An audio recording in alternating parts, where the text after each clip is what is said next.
is Matt and we are the class-elected valedictorians for the grad class of 2015.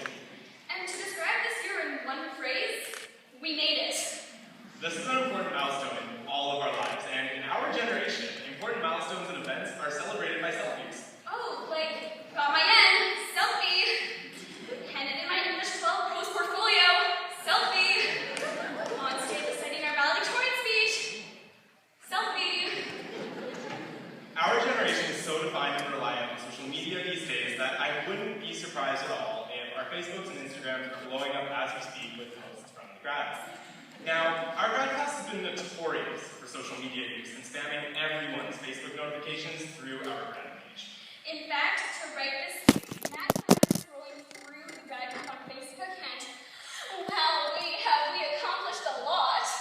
Did you guys know we won a prank war against another school? We had a grad fashion show. We ordered grad socks. We had tons of grad spirit days. We had a grad photo scavenger hunt. We had a super spiffy, no drama, non-controversial grad game. We had one big unified after winter grad party that every grad attended. We had a grad lock-in. And most importantly, we are the grad class that drove this thing to retire.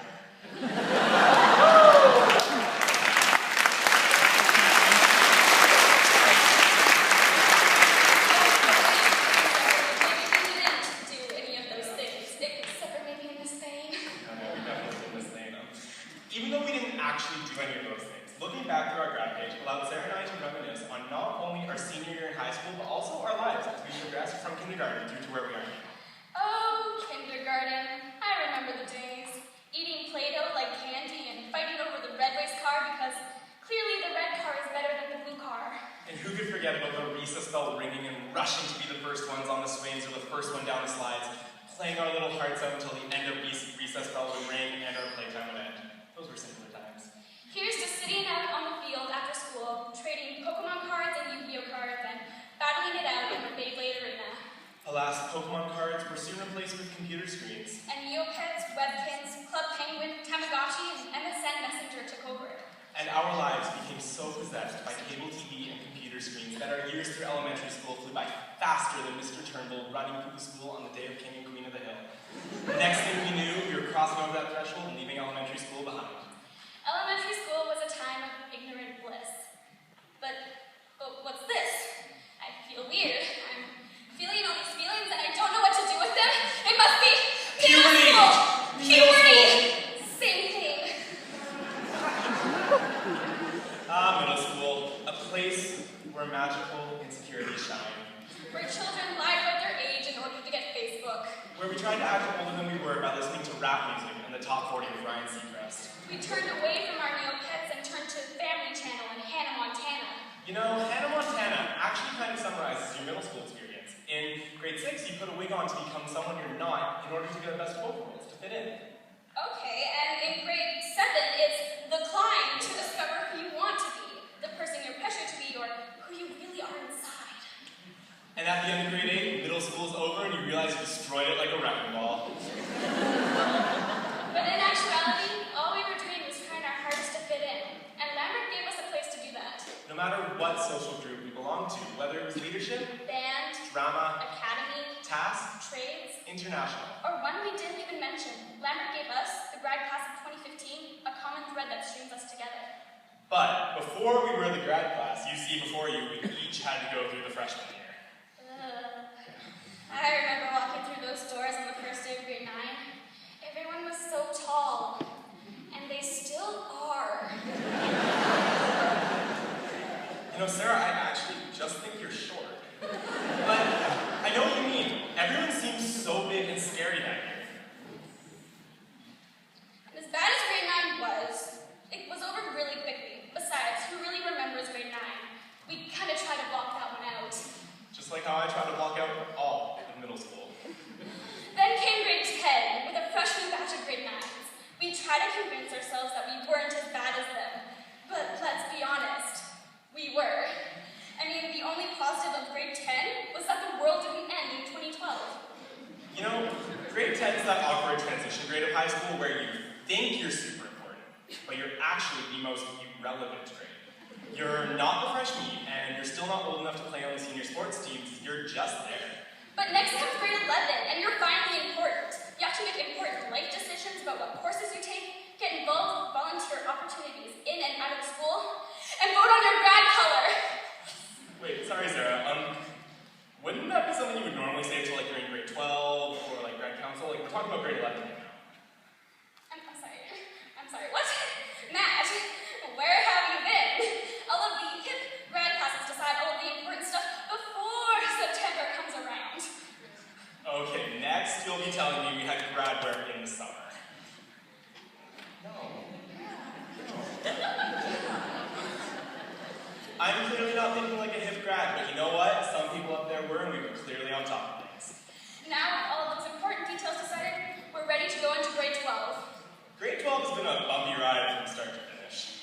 I know what you mean. I remember the first month of grade 12 flying by so quickly, it's like it didn't even happen.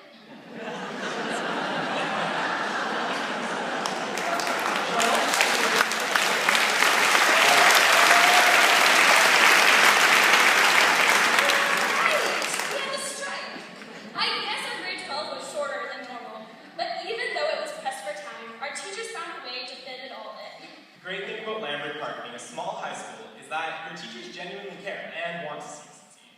Who could forget all of the explosive labs and neat tricks with Miss Bocage in chemistry? Or learning life skills and how to cook with Miss Bentham. And Mr. Carter! He makes fun of us because he cares, right?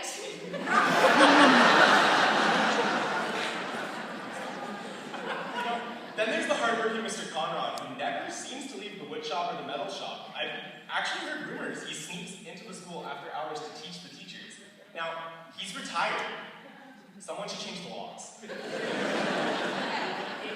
there are some pretty intense debates in Mr. Doherty's classes. But don't worry, Doherty. We're taking Ian Thompson with us. There will be no more table debates. Mr. Fraser. So, who of the grads actually handed in their English portfolio on time? Do not lie. Then there's Matt, Miss Mikado, Mrs. Sauer, and Miss Cleva. I still don't really know how to calculate the intersection of a logarithmic parabola, but that's not a thing, right? No. Who could forget the classic reproductive system talks with Mr. Legg and Mr. Helm in biology? Or all of the early morning band practices with Mr. Ham. Didn't you quit band this year? Yes. But because I need my beauty sleep. Speaking of early mornings, those morning attendance quizzes with Miss McInnes were a grind. We know when D-Day is. We get it. I took drama for 3 years. And I learned so much from Mr. Gatigas. Moving on. Learning business and accounting with Mr. Neal was awesome. I'm putting all of your efforts into an essay for Mr. Zaxmary and getting a 5.5 out of 6. Thanks. Or realizing, as you walk into Mr. Starr's calculus final, that you forgot every single derivative formula. And to all the younger grades in the audience right now, if you really want to see passionate teaching, take History 12 with Miss Weir. But no matter what, do not cross her stage. And then there's our awesome athletic department. I still remember the wrestling unit in Turnbull's gym class. And who could forget walking into the art room and being greeted by Mr. Grono and the Frozen soundtrack every single day? He really needs to let it go. I'm so funny. But Grono is so much more than his music choices. He creates a very welcoming environment with every class he teaches. And while neither Sarah nor myself were ever actually in the academy, we would like to thank Rocky and Shoot for everything they've done for the academy students. The Ball Academy has proven to be life-changing for everyone involved. A merci beaucoup pour le teaching of Le Français Madame Benzari. So good. And all of the countless hours we spent waiting in the counselor's office to talk to Mr. Summers or Miss Tate, whether you just needed a course change or someone to talk to, they were always there. So, on behalf of our entire grad class, we would like to thank every single teacher and staff at Lambert Park. Whether you just started teaching this year, or if you've been with us every step of the way, you have all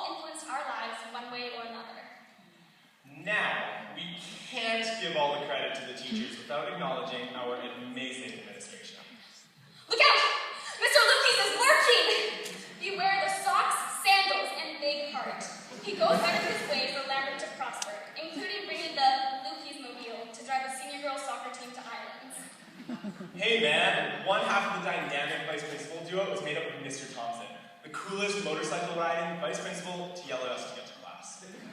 And the other half of that dynamic duo is Miss Vick, perhaps the most involved and supportive vice principal for the grads. We may give you a hard time, but know that it is because we respect and love you. Now, we have to give Miss Thane a special thank you because, like we mentioned, she was majorly involved in the grad events and everything grad-related. She put up with us through our pranking excursion, every winter grad table debate, and every single one of you planning 10 procrastinators. Amanda, are you done yet? No.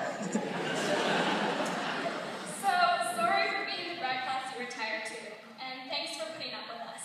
I think it's safe to say that every staff member, especially the janitors, has had to deal with our grad class at one point or another. But no one knows the struggle like our families. Thanks to the parents who helped with homework, chaperoned events, and dropped us off every single morning. And thank you for paying our student fees. We'll definitely pay you back. Eventually. No. Probably not. And our time at Lambert has taught us quite a few things. It's taught us that it's possible to hate and love the entire group of grads at the exact same time. It's also taught us to always know what you're signing up for. To not procrastinate on anything, especially a really important speech. And to always order the inflatables on time and to double check to make sure that they're coming. That one taught us that mistakes are just lessons, and you can always try again. That when an entire grad class as great as ours comes together, it doesn't matter where you came from, who you are, or who you hang out with, we can make a badass dance circle. But by far, the most important lesson we have learned from Lambert Park is, when in doubt, mull it out. Now that we've spent at least 13 years in school, it's time for some of us to go on and do another 8 years of school. Some of us will go right back into school and continue on. Others will join the workforce, and some will just take a break from it altogether. I feel like I just got to know a lot of you. We had a couple of dodgeball games over the past few weeks, and those are some of my favorite memories of the grad class. We all got together and tried to peg each other with balls. It was awesome. But all of the grads up there have different memories, some more treasured than others. And whether or not it's hard to say goodbye, it's gotten to the point where it's our time to log out of high school and log in to the rest of our lives. To the grad class of 2015, whether this is a goodbye forever or just to see you tomorrow, we wish you the best of luck with wherever you end up and whatever you end up doing. May the horizons of your future be forever Tiffany blue.